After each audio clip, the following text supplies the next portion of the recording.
Mais uma vez, bom dia a todos, a paz do Senhor Jesus Cristo. Hoje é um dia todo especial. Tivemos experiências impressionantes hoje aqui na Remanescente Cristã Filadélfia, sentindo o calor e a presença perceptível do fogo do Espírito Santo. Pois hoje, além de celebrarmos a ressurreição do Senhor Jesus Cristo, também comemoramos o dia de Pentecostes. Louvado seja a graça, o dia da graça, da concessão do Espírito Consolador sobre a vida dos cristãos, dos crentes.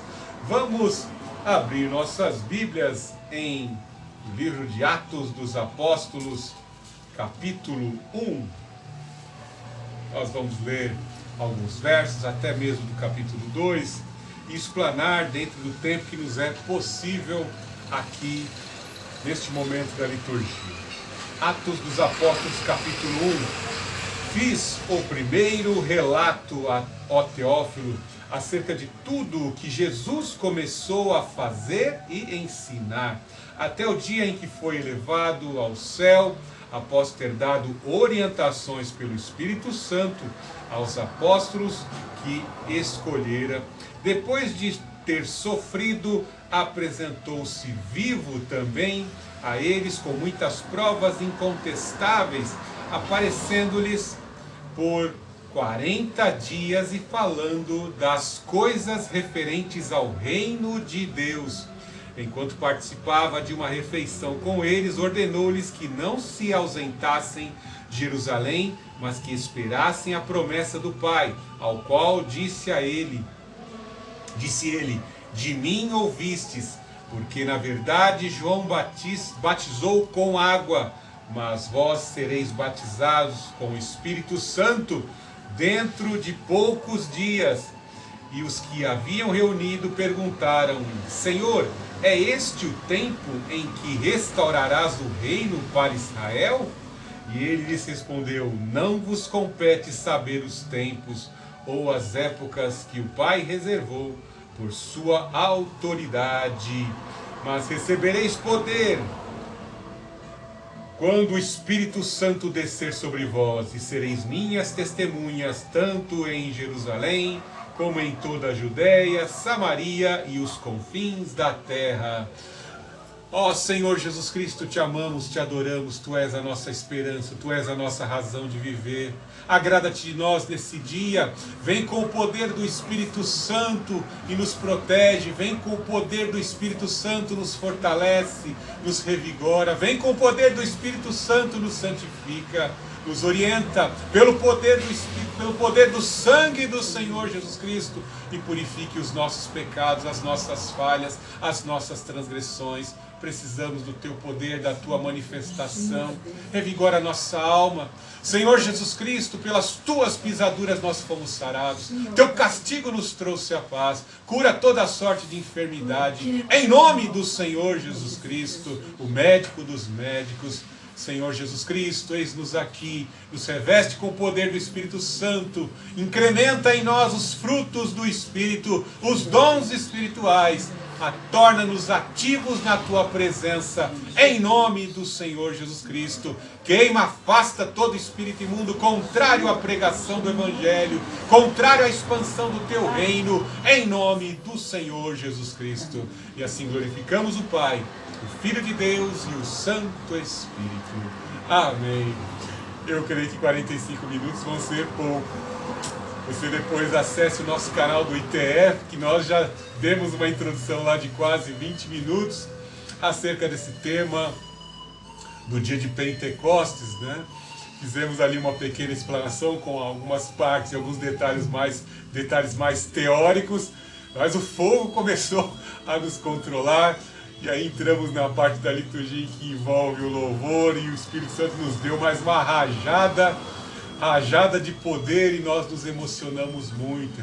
Isso foi um sinal, estes foram os sinais de que o Espírito Santo está se alegrando com as nossas vidas, por nos lembrar da importância do Santo Consolador.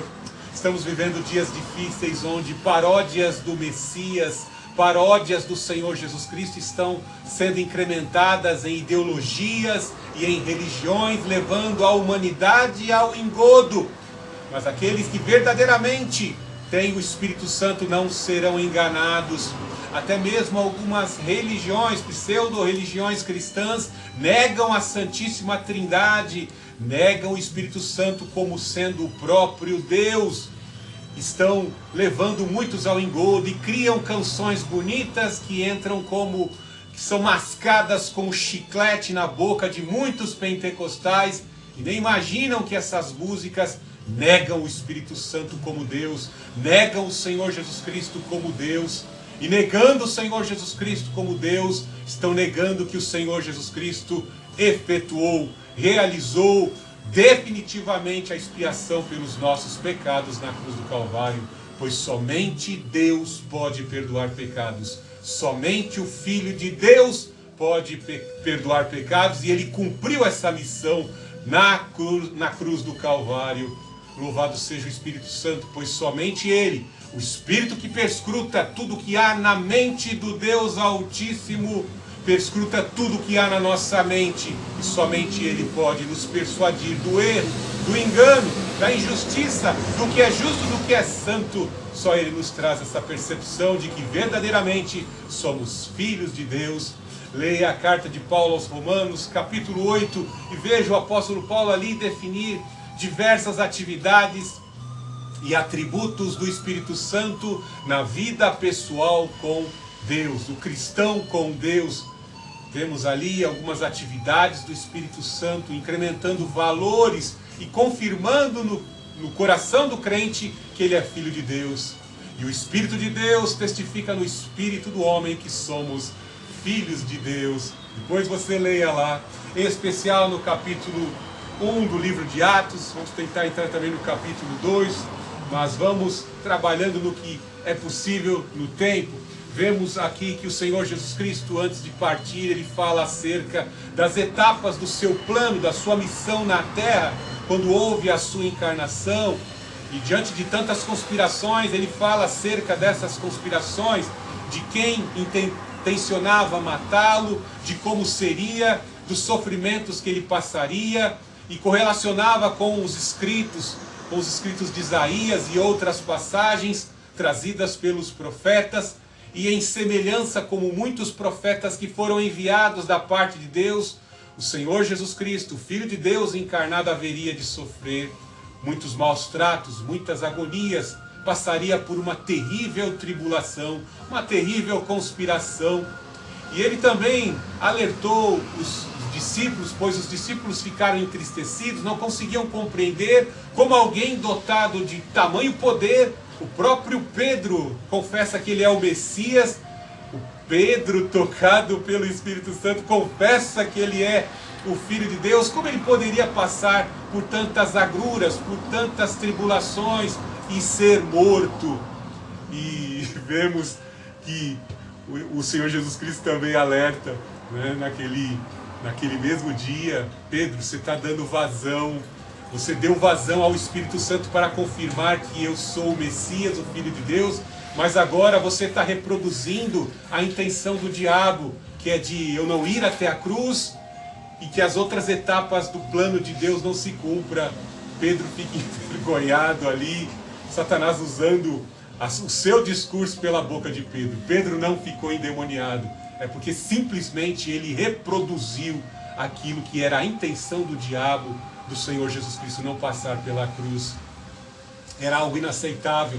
Neste mesmo capítulo ali é tratado acerca da vinda do Consolador. Os discípulos ficaram tristes, pois não entendiam. E agora, como levar avante a pregação da palavra de Deus, se o maior de todos não estaria entre eles? Não, muito pelo contrário. Pelas palavras do Senhor Jesus Cristo, foi dito que eles deveriam permanecer em Jerusalém, ali próximo da festividade da Páscoa, para receberem do alto alguém que vinha do alto, alguém que vinha da parte de Deus, alguém igual ao Senhor Jesus Cristo, no grego o Paráclito, o Consolador, para capacitar os cristãos para dar continuidade à pregação e aos sinais da palavra de Deus, do Evangelho do nosso Senhor e Salvador Jesus Cristo. Algo de maravilhoso, porque este Evangelho já estava tendo seus efeitos, pois nas 4 principais festas, pães asmos, Páscoa, primícias e Pentecostes, que eram as 4 principais festas, muitos gentios convertidos ao judaísmo vinham para as festividades.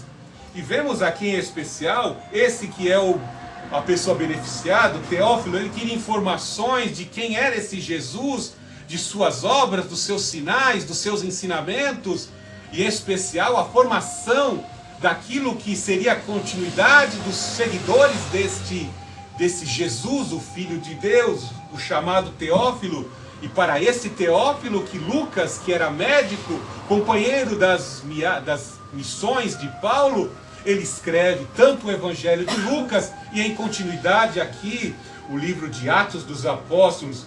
Veja que ele faz o ensinamento. Fiz o primeiro relato, ó Teófilo, acerca de tudo o que Jesus começou a fazer e a ensinar, os sinais e as obras do Senhor Jesus Cristo.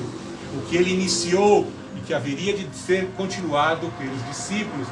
Veja no verso 2, até o dia em que foi elevado aos céus após ter dado orientações pelo Espírito Santo ao Espírito Santo, aos apóstolos que escolhera. Então veja que o Senhor Jesus Cristo trouxe orientações para os discípulos durante aqueles 40 dias que antecediam a festa de Pentecostes. Veja que a festa de Pentecostes é também chamada festa das semanas, festa das colheitas, festa em especial, a principal data em que eles comemoravam a celebração do recebimento do decálogo, dos 10 mandamentos. Veja como nosso Deus seleciona datas especiais de um calendário que ele formou ali em Êxodo capítulo 12. Pois vemos que numa noite de pães asmos e Páscoa, o povo hebreu saiu do cativeiro egípcio. E o Senhor Jesus Cristo, numa festa de Páscoa, também ele foi sacrificado. O Senhor Jesus Cristo ressuscita num domingo, numa festa de primícias. Por isso que ele é o primogênito dentre os mortos. Pois numa festa de primícias, os primeiros feixes da lavoura, das colheitas, eram levadas como oferta movida ao sacerdócio. Em especial no Pentecoste, no 50º dia após a Páscoa, haveria de se concluir agora a concessão do Espírito Santo. Note que ele fala que Jesus concedeu orientações pelo Espírito Santo. Lá em Isaías 61 nos diz que o Espírito do Senhor Yahvé está sobre mim. O Espírito Santo, Jesus exerceu em seu ministério, Filho de Deus encarnado. Ele esvazia-se de usar a plenitude do seu poder, sem deixar de ser Deus, para depender do Espírito Santo e exercer e cumprir o seu ministério. Dá-se a entender que aqueles humanos, aqueles discípulos, aqueles apóstolos, também agora, a partir daquele momento, seriam revestidos do poder do Espírito Santo para realizarem obras maiores até que foram realizadas pelo Senhor Jesus Cristo. Veja no verso 3, depois de ter sofrido, apresentou-se vivo também a eles, com muitas provas incontestáveis, aparecendo-lhes por 40 dias, falando das coisas referentes ao reino de Deus. Quando o Senhor Jesus Cristo falava acerca de reino, os discípulos já logo ficavam pensando no aspecto político. Eles viam a pompa e todo o glamour da corte do pagão Herodes, lá da dinastia de Esaú, um inimigo dos judeus. Viam a pompa, a força do exército romano, e eles tinham notícias de como era ali a coroação, o trono do imperador romano, e eles sabiam, e eles tinham essa concepção de exercer poder político e dominação, e eles esperavam isso de Jesus, entre aspas. Não que Jesus não tivesse poder, mas eles esperavam uma espécie de poder político que colocasse Israel em ascensão e Jesus fosse esse rei. Mas veja que a princípio o Senhor Jesus Cristo, pela obra que ele realizou, a princípio ele vem e oferece um sacrifício da sua vida a todos que atenderam a sua mensagem, se arrependeram e passaram pelas águas do batismo. Eles passam a fazer parte de um reino. Esse reino começa nas consciências do crente. Cada cristão agora liberto, emancipado pelo poder do Espírito Santo, é selado com o fogo e ele faz parte de um reino em nossas consciências. O reino do Senhor Jesus Cristo é implementado em nossas consciências e nós fomos libertos. Por mais que exerçamos nossas atividades aqui na terra, faculdade, trabalho e tantas outras atividades, estamos com os olhos fitos no céu, aguardando como os anjos vão orientar. Aguarde, pois da forma que vocês viram ele subir, o Filho de Deus, ele haverá de vir e colocar os pés aqui no Monte das Oliveiras. Então fazemos parte de um reino. Veja algo importante nesse verso 3 também. Aparecendo-lhes por 40 dias. O Senhor Jesus Cristo fez questão de tecer orientações e demonstrar o corpo ressurreto. Paulo fala na sua primeira carta aos Coríntios, capítulo 15, que teremos um corpo semelhante ao do Senhor Jesus Cristo. Esse corpo ressurreto que o Senhor Jesus Cristo, que o apóstolo Paulo fala, é semelhante ao corpo que Adão possuía. Veja que Adão andava no jardim e o próprio Deus andava lado a lado com ele. A presença do Altíssimo estava junto com ele, Adão sem pecado ali. Isso indica que a natureza de Adão era imperecível antes do pecado. Ele podia andar lado a lado com Deus, podia andar lado a lado, mas pela questão do pecado, nós vamos vendo que os homens que tentaram se aproximar de Deus, Deus disse, vamos citar um dos maiores, Moisés, ele tenta se aproximar, ver a face de Deus, e Deus fala, se esconde atrás da penha, se vai sentir a minha presença, porque todo aquele que me contemplar morrerá. Homem algum jamais viu a Deus. A natureza humana, que é perecível, não pode contemplar aquilo que é imperecível e eterno, e tem poder imensurável, que é a presença, a face de Deus. Então, veja que ele fala de coisas referentes ao reino. Muitos dos sinais e uma condição, quando se fala em reino de Deus, e que se oferece no reino de Deus, logo nós imaginamos perfeição, uma fauna e uma flora incorruptível, ruas de ouro, não existe injustiça, não existe maldade, não existe doenças, enfermidades, né? Então vemos que o Senhor Jesus Cristo falou acerca disso, e tudo isso se constata pelo corpo de Jesus, que é o que nós almejamos. Então somente pelo poder do Espírito Santo para pregar uma realidade como essa. Pregar que Jesus Cristo ressuscitou. Pregar que Jesus Cristo vai nos conceder um corpo de natureza imperecível. Pregar esse evangelho da ressurreição do Senhor Jesus Cristo era colocar a sua vida sob risco de morte. Aí imagine, muitos falam, eles ficaram reproduzindo mentira até o dia de hoje. Jesus Cristo não ressuscitou. Note que o espírito do anticristo nega que Jesus vem em carne e em sangue. O espírito do anticristo nega que Jesus é o Messias, nega que ele é o Filho de Deus, nega a sua vinda. Leia a epístola de Pedro. Jesus fez questão de demonstrar-se ressuscitado entre os seus discípulos, para que eles vissem o Filho de Deus ressuscitou. Nós teremos uma natureza imperecível. Por mais que soframos nesse mundo, as enfermidades venham nos abater, nós cremos na ressurreição dentre os mortos. Veja que Jesus participa da ceia para comprovar a sua natureza ressurreta, a sua natureza humana ressurreta. Enquanto participava de uma refeição com eles, ordenou-lhes que não se ausentassem de Jerusalém, mas que esperassem a promessa do Pai, ao qual ele disse, e de mim ouvistes. Os discípulos não estavam entendendo, pois não entenderam a primeira etapa. A primeira etapa de trazer os ensinamentos e de passar por sacrifício na cruz. A segunda etapa agora era o derramamento do poder do Espírito Santo. E agora, com certeza, eles vendo o Filho de Deus ressuscitado, ressurreto ali diante deles, eles perseveraram. Agora nós não vamos desobedecer mais, não teremos mais medo, pois a mensagem dele, agora nós estamos compreendendo em muito mais amplitude do que antes, que nós também ressuscitaremos. Todo aquele que crê em mim, ainda que morra, viverá. quem crerem no Senhor Jesus Cristo, aconteça o que acontecer, ainda que morra, vai ressuscitar dentre os mortos. Eles deveriam permanecer, aguardar, resilientes, perseverantes, ouvir a orientação do Espírito Santo e permanecer firmes na busca da orientação que ele disse: vou derramar o Consolador. O Senhor Jesus Cristo ressuscita ali numa festa de primícias. Faltavam ainda praticamente 48 dias. 48 dias, pois no 50º dia é que o Espírito Santo vai descer. E eles não fazem ideia, né? Houve um precursor desta profecia, se encontra em Joel. Foi o primeiro profeta a falar sobre a efusão, o derramamento do Espírito Santo sobre toda a carne, antes do dia terrível do Senhor, antes da segunda etapa da sua segunda vinda gloriosa, vindo com juízo sobre a terra, contra aqueles que resistiram ao Espírito Santo, blasfemaram contra o Espírito Santo, resistiram à pregação do Evangelho.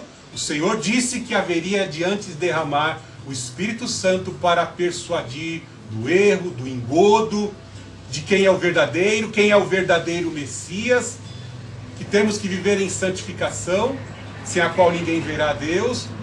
Então, veja a importância de tudo isso. E aí veja que ele fala: não se ausentem para que vocês possam receber a promessa do Pai, o Santo Preceptor, o Paráclito de Deus. Lá em João 14 e também em João 15, ele fala de alguém igual a ele, que no grego é o Paráclito, um Consolador. Os discípulos ficaram tristes. Como obedecer às tuas ordens? Como ser santo como o Senhor? E aí Jesus fala acerca desse Consolador que vai capacitá-los para poder obedecer e para cumprir as ordens e as incumbências, as comissões do Senhor Jesus Cristo. Veja que há algumas preocupações na mente dos discípulos, pois eles estão preocupados com o reino, com o batismo, com o reino e, entre aspas, com o batismo. Veja no verso 5: porque na verdade João batizou com água, mas vós sereis batizados com o Espírito Santo. Batismo significa imergir, mergulhar, e é o chamado um dos sacramentos, pois por meio do batismo e da Santa Ceia, nós vamos demonstrando ao mundo que somos consagrados, santificados, em especial nessas duas ordenanças do sacramento. O batismo significa mergulhar, imergir. O homem arrependido pela obra do Espírito Santo, pelo poder da palavra, ele é conduzido às águas e ali ele é imergido, ele é submergido e ele se levanta uma nova criatura. Ou seja, as coisas velhas se passaram, eis que tudo se fez novo. Antes ele era filho das trevas, agente das trevas, agente dos espíritos imundos, incubador de demônios. Mas agora ele é receptáculo do Espírito Santo, ele é filho de Deus. Veja que ele fala de um outro batismo, aí o batismo com fogo. Veja que João Batista, como é um preceptor, ele inicia pregando esta mensagem do batismo: descei as águas do batismo ali no Jordão para arrependimento. Veja que João também fala do batismo com fogo, e Jesus vem e endossa: vocês vão receber do Espírito que está sobre a minha vida. Esse Espírito que me capacitou a realizar sinais, ele vai ser concedido como graça à sua vida. Logo entendemos que a graça tem dois fatores fundamentais, importantíssimos: o fator da graça da concessão do Senhor Jesus Cristo para a remissão dos nossos pecados, e a concessão do Espírito Santo para purificar, capacitar e para, de certa forma, purificar o cristão por dentro. Então, no que significa esse batismo com fogo? É a manifestação do Espírito Santo imergindo o cristão no fogo. Ou seja, o fogo desce e vai imergir o cristão no fogo. Ou seja, vai purificar o seu interior. Vai, de certa forma, consagrá-lo para que ele seja capacitado a levar avante a pregação da palavra de Deus. Purificar no fogo e capacitar para levar avante a pregação da palavra de Deus. E aí, como eu falei, entra acerca do assunto do reino de Deus. Veja no verso 6: E os que haviam reunido perguntaram-lhe: Senhor, é este o tempo em que restaurarás o reino? E ele lhes respondeu: não vos compete saber os tempos ou as épocas que o Pai reservou por sua autoridade. Quando o Senhor Jesus Cristo realizava sinais, como eu disse alguns instantes atrás, muitos já pensavam que ali foi implementado o reino, e verdadeiramente foi. Alguns teólogos pentecostais já afirmam que, tão logo o Senhor Jesus Cristo afirmou: é chegado a vós o reino dos céus, ali começa a dispensação da graça, ou seja, um reino é implementado sobre a vida de todo aquele que crê no Senhor Jesus Cristo. Mas veja como os discípulos estavam ali pensando num reino político. Ei, estamos do lado certo, com certeza seremos ministros, secretários, teremos posições, né? Teve um que se suicidou aí, depois a gente vai tentar falar se der tempo, o Judas. Logo ele pensava: eu vou ser ministro da fazenda. O ladrãozinho que roubava a bolsa de ofertas pensava em ser ministro da fazenda, controlar a receita do reino de Deus. Foi eliminado, né? Sentiu muito remorso, se suicidou e foi descartado do reino de Deus, foi engolido pelo reino das trevas. Veja que o Senhor Jesus Cristo, de certa forma, dá um corte em suas respostas, um corte bem incisivo, dizendo: não vos compete saber os tempos ou as épocas que o Pai reservou por sua autoridade. Tem etapas a serem cumpridas. Neste momento vocês têm que preservar e perseverar. Fiquem em Jerusalém, não saiam, porque aqui vai ser derramado o poder de Deus sobre as suas vidas. Jesus, além dos 12, dos 11, né? Ele tinha os 70, tinham mulheres que cuidavam e davam toda a assistência ao Senhor Jesus Cristo. E o Senhor Jesus Cristo, quando ele ressuscita, ele está preocupado com Pedro. O Senhor Jesus está preocupado com os 70 também, tanto é que ele vai de encontro aos discípulos no caminho de Emaús, para que eles voltem para Jerusalém e sejam revestidos com a promessa do Consolador. Então veja que o Senhor Jesus Cristo quer tudo em etapas. Meu sacrifício já foi efetuado, agora vem a etapa do Pentecoste. Como eu falei, existia um calendário todo especial. Não foi em vão o calendário entregue ali em Êxodo capítulo 12 ao povo de Deus quando foi liberto do cativeiro egípcio. Neste dia de Pentecostes haveria, na festa das colheitas, na festa de adoração ao Senhor pelo recebimento da lei, da constituição do céu, agora viria o Espírito Santo ser concedido nesta data de dia Pentecostes. O escritor de Hebreus é mais enfático em dizer que as leis, recitando ali o discurso de Jeremias, que as leis seriam implementadas nas consciências, nos corações, né? Ou seja, para que houvesse uma ruptura do judaísmo que era externo, que havia a importância de obediência às restrições, onde havia uma disputa e alguns sentiam orgulho por obedecerem à lei de Moisés e às tradições para assim garantirem as suas salvações. Se esforçavam tanto para exteriorizar uma coisa, mas por dentro tinham alguns defeitos que os condenava diante da própria lei que eles se esforçavam para cumprir. E aí vemos que, com base nisso, no fracasso do farisaísmo e das seitas judaicas radicais, vemos que o escritor de Hebreus: vossos pecados perdoarei, e os vossos pecados não me lembrarei mais. Não resta mais sacrifício pelo pecado. Um único e suficiente e eficiente sacrifício foi realizado pelo Senhor Jesus Cristo. E eu, por meio do Espírito Santo, vou colocar as leis. Ou seja, a nossa alma, o nosso entendimento, o nosso espírito vai ser ampliado para compreender o que é santo, o que é errado, o que é certo, o que é justo e o que é injusto, pela obra do Espírito Santo. O Espírito Santo vai consagrar, ele vai purificar, batizar com fogo, como eu citei alguns instantes atrás, ele vai selar com fogo, e quando ele sela com fogo, ele vai capacitando a obedecer, e quando ele capacita a obedecer, ele vai garantindo a salvação e a realização da obra em testificar o nome do Senhor Jesus Cristo. Veja como ele é enfático em dizer a próxima etapa após a crucificação. e a ressurreição. No verso 8, e recebereis poder quando o Espírito Santo descer sobre vós, e sereis minhas testemunhas, tanto em Jerusalém, como em toda a Judéia, Samaria e aos confins da terra. Aí chega o ponto difícil, mas que agora eles testificando o Senhor Jesus Cristo ressurreto, eles se sentiam estimulados.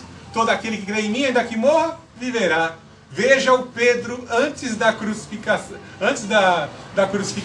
ali, no período que o Senhor Jesus Cristo foi traído e oprimido, e veja o Pedro depois do Pentecoste, enfrentando com ousadia, pelo poder do Espírito Santo, as mesmas autoridades que conspiraram e mataram o Filho de Deus.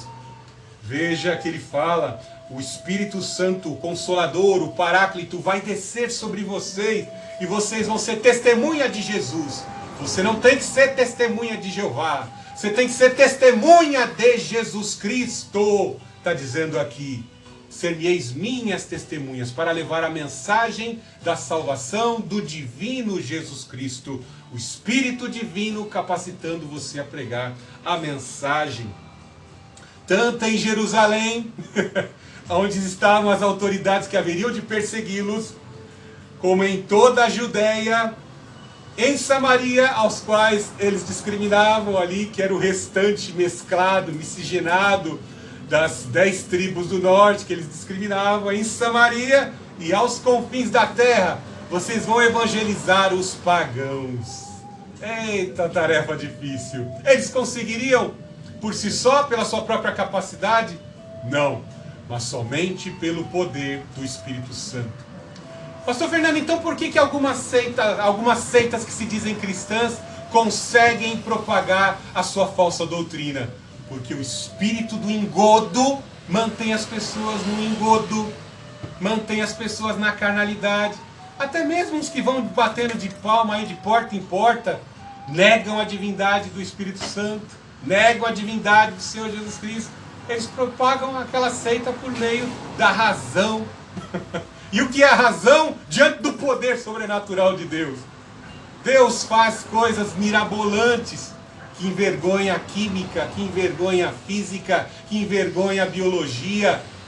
As verdadeiras ovelhas vão ouvir a minha voz, assim diz o Senhor Jesus Cristo. E para a salvação Ele quer nos levar. Veja que na promessa do Espírito Santo sendo concedido naquele dia de Pentecostes à igreja do nosso Senhor Jesus Cristo, envolve algo contrário que foi efetuado lá, naquele plano macabro do pai do globalismo, Nimrod, que era um caçador. Vemos que ele tinha um intento de dominação a todas as pessoas que estavam ali. Ele era um caçador de humano, escravizador.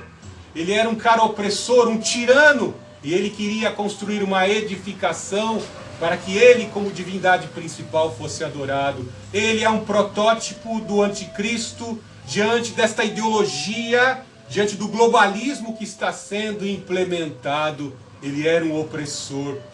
E vemos que o trino Deus, vamos descer e vamos confundir. Vamos